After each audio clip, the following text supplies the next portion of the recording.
सरकार शिक्षक मानक बाटर अटकाउं स्टेशन में जो मैंने यूनिफॉर्म पिंधि से लोअर पीएमजी आड़ को छड़ा जाऊ ना जो भी देखुं शिक्षक मैंने एकत्रित होती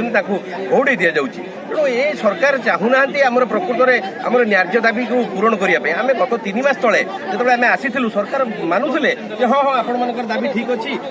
मुख्य सचिव अध्यक्षतार 4 जणिया गोटे नहीं गोटे स्टीयरिंग कमिटी गठन कराला से आम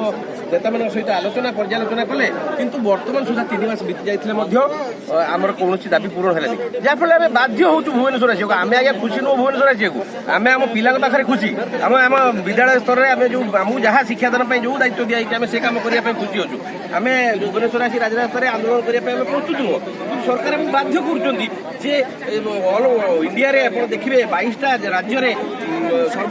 सर्वनिम्न ग्रेड पे दिया ओडिशा रे जोटा कि 2200 grade pay panchayat executive officer जड़े साधारण ग्राजुएट सी 2000 टका तार थिला ग्रेड पे बढ़ाई बर्तमान सरकार 4200 कर जोड़े प्राथमिक शिक्षक MA BEd माने विथ तार टेक्निकल क्वालिफिकेशन BEd बा सीटी कर सारा ग्रेजुएशन अच्छी MA BEd कला आसिक प्राथमिक विद्यालय जब शिक्षादान कर 4200 ग्रेड पे केन्द्रीय हार दि जाऊनी तेणु याठार बड़ दुखदायक कथा किसी नई पारे सरकार आमको बाध्य कर राजधानी राजधानी को आसवाई किंतु एपटे आम कंठरोध कर विभिन्न प्रकार पुलिस लगे हो विभिन्न प्रकार उपाय से आमको आम दमन करने चाहते सरकार।